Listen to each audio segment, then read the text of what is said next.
Bonjour les amis de l'éthanologie, c'est Fabrizio Buccella, je suis directeur de l'école d'énologie Interwine & Dine et surtout blogueur pour le Huffington Post. Alors la question du jour, c'est les alcools au cours de la soirée. C'est un peu la saison, me direz-vous, mais nous sommes amenés à réaliser des marathons culinaires et éthanologiques au cours desquels il faut ingurgiter force mets et force liquide.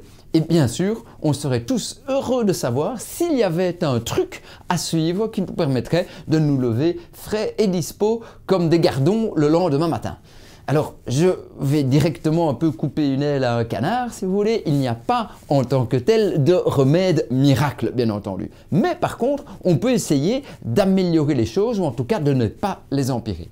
Alors, le premier réflexe qu'il faut donner à tous ceux qui nous écoutent, et donc à vous tous qui nous écoutez, c'est bien sûr d'essayer d'absorber un verre d'alcool, quel qu'il soit, et puis un verre d'eau. Faites cet effort-là, gardez toujours la carafe, la bouteille à eau près de chez vous avec un verre toujours rempli. Pourquoi? Parce que simplement l'alcool, même si on n'en a pas l'impression, va en fait vous déshydrater. Et il est absolument essentiel pour conserver l'équilibre au sein des cellules de l'organisme de pouvoir s'hydrater. Alors soyons clairs, un verre d'eau ne suffit pas par rapport à un verre d'alcool pour se réhydrater, mais c'est toujours mieux que de ne pas prendre un verre d'eau.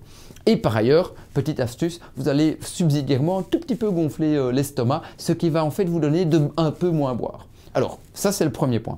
Le deuxième point, c'est si vous le pouvez, cantonnez-vous bien sûr aux boissons qui ont un taux d'alcool le plus faible possible. Alors, ce sont les bières, ce sont bien entendu les vins, ce sont les vins effervescents, mousseux, champagne, crémant. Alors si vous pouvez rester sur les boissons qui ne contiennent que des faibles taux d'alcool, qui entre guillemets sont des boissons qu'on appelle d'alcool fermenté, le résultat de la fermentation, si vous n'abusez pas ou pas trop, a priori ça devrait bien se passer. Et enfin, le dernier conseil, vous réservez les boissons avec des alcools distillés, donc qui ont par ailleurs des taux d'alcool extrêmement élevés, uniquement à dose homéopathique. Donc le petit verre de whisky ou de cognac ou la vodka ou la grappa de fin de repas, vous n'en prenez qu'une micro-goutte. De mon expérience personnelle, mais je ne pense pas qu'elle puisse être généralisée, mais je vous livre un petit truc. J'ai constaté que ces alcools-là, ces alcools dits forts, ces alcools distillés, eh bien, réussissent mieux quand ils sont dans leur version blanche, c'est-à-dire dans une version qui n'est pas passée en fût de chêne. J'ai l'impression, en tout cas pour ma part, que ça me réussit mieux. Mais bon, après, ça c'est chacun juge, chacun doit faire un peu ses propres expériences. Et donc, si vous essayez de suivre cette logique, à savoir, concentrez-vous sur les alcools les plus faibles en taux nominal, bien sûr plutôt les alcools fermentés, bière, vin, crémant, mousseux, champagne. Vous réservez à dose homéopathique les alcools, les distillats les plus forts et surtout, dès que vous avez absorbé un verre, voire un demi-verre d'alcool, hop, un verre d'eau entier qui file dans l'estomac. Si vous suivez ces règles, ça devrait le faire. Bien sûr, il ne faut jamais exagérer. Petit bonus, si vous permettez l'expression, si vous avez un repas qui se déroule bien et vous voulez vous faire plaisir, je vous donne éventuellement une possibilité de déroulement sans exagération. Eh bien, en pré-apéro, moi j'aime beaucoup prendre une petite bière. Une blonde, hein, une légère, une mousse, quelque chose sorti du frigo, rafraîchissant, pas trop alcoolisé.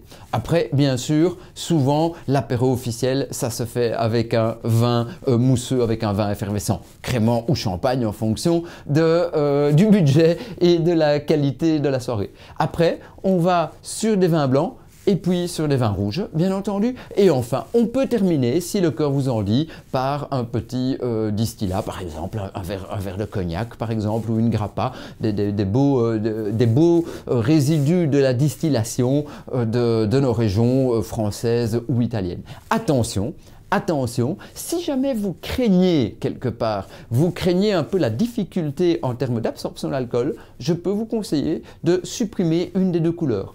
Soit vous restez au blanc tout au long du repas, donc entrée et plat, soit vous restez au rouge, c'est-à-dire que vous passez directement au vin rouge dès l'entrée et vous conservez ce vin rouge tout au long du repas. Ce n'est jamais négatif d'essayer de ne pas perturber trop l'estomac avec différentes absorptions de vin, si vous me permettez l'expression. Et toujours, n'oubliez pas, avec modération, et bien entendu, il n'y a qu'une solution, c'est la dégustation.